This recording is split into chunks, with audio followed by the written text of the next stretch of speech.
Bonjour à tous, ici Manga Anime Fan qui vous retrouve pour le Shonen Jump numéro 7 et donc pour le classement de ce fameux Shonen Jump.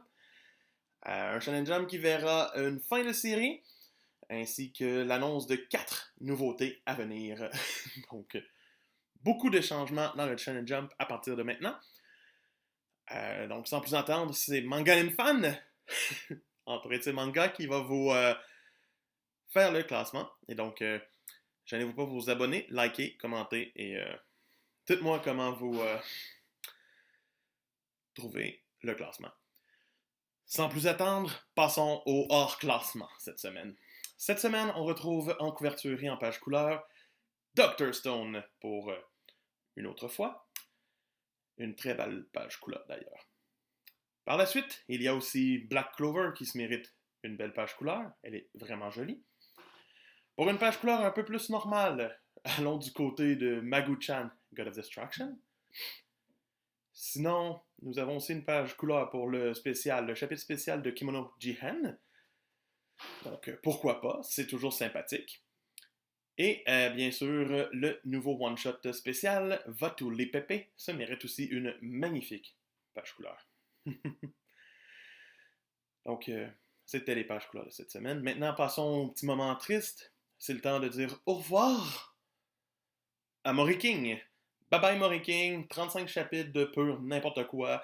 Il est temps que tu t'en ailles. Ton 4e tome, et bien sûr dernier tome, sortira en avril au Japon. S'il y avait des fans de Mori King dans mes abonnés, ben, excusez. Sinon, bien sûr, la dernière nouveauté en date, Sakamoto Days, rejoindra le classement la semaine prochaine. Et Hunter. Et bien sûr, absent. Donc, c'est des choses qui arrivent. Passons maintenant à la zone rouge. Cette semaine, dans la fameuse zone rouge, nous retrouvons Our Blood Oath pour finir ce classement. Précédé bien sûr par Phantom Seer. Et qui est aussi précédé par High School Family. Ouch.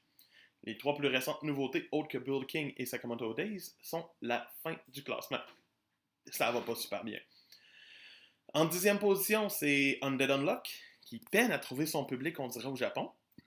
Et pourtant, l'histoire est quand même assez originale et sympathique. En 9e position, on retrouve Hardball Cup and Dolphin. C'est mieux que rien. En 8e position, intègre le classement pour la première fois, Build King. Un classement correct, il va falloir attendre les autres classements et bien sûr les ventes de son premier volume pour, voir ce que ça donne.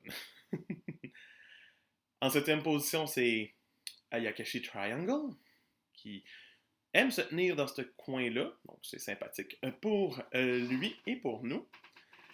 Par la suite, on retrouve en 6e place Mission Yosakura Family, qui fait des correctes positions. Bien sûr, il est devancé en 5e par Mi and Roboko, parce que Mi and Roboko est le nouveau gag manga du Jump et se maintient royalement bien dans le Jump. En 4e, c'est My Hero Academia qui fait la plus grosse chute de la semaine, mais c'est correct. C'est correct, c'est une 4e place, ça va super bien pour My Hero.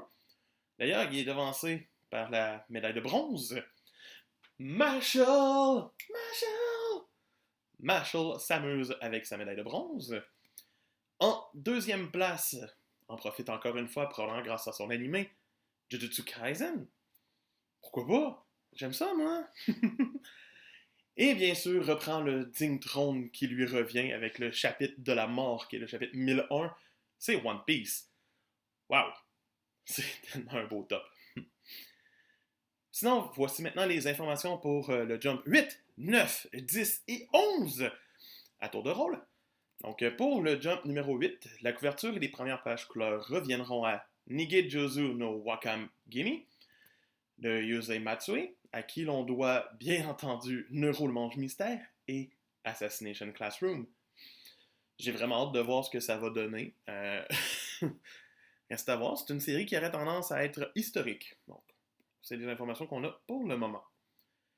Sinon, les autres pages couleurs reviendront quant à elles à Marshall. Yosakura Family et à un autre one-shot spécial. C'est intéressant, c'est intriguant et on verra ce que ça donne. Pour le preview du 9e, maintenant, Shonen Jump, ce sera la nouveauté Ai Terushi de Kazusa Inaoka qui commencera. C'est l'auteur de Invade You et de Bonkiten, séries qui n'ont pas connu vraiment de succès, qui la dernière a été publiée en 2020 sur l'application du Jump, donc le Jump Plus. Ce serait une romance pour remplacer, bien sûr, We Never Learn. C'est des choses qui arrivent. Par la suite, pour le preview du Shonen Jump numéro 10, ce serait la série Witch Watch de Kenta Shinohara, auteur très connu en France par Skate Dance et Astra Lost in Space. La série serait d'un genre inconnu pour le moment. Reste à voir ça va être quoi. Mais il peut faire à peu près n'importe quoi. Donc, et pour le preview du Shonen Jump numéro 11, on retrouvera la nouveauté Kowloon's Ball Parade de Mikiyozu Kamada à l'histoire et de Fukui Ashibi au dessin. Ça va parler de quoi? Ben, c'est un manga de baseball. Pour être simple et net, ça serait peut-être le nouveau sport manga du Shonen Jump. Donc, en espérant que ça vous ait plu, moi je vous dis, on se retrouve la semaine prochaine pour un nouveau Jump, en espérant qu'il y ait plein de nouvelles surprises qui nous attendent à travers cette semaine. Et je vous dis, c'était Manganim Fan, abonnez-vous, likez, et à la semaine prochaine. Bye!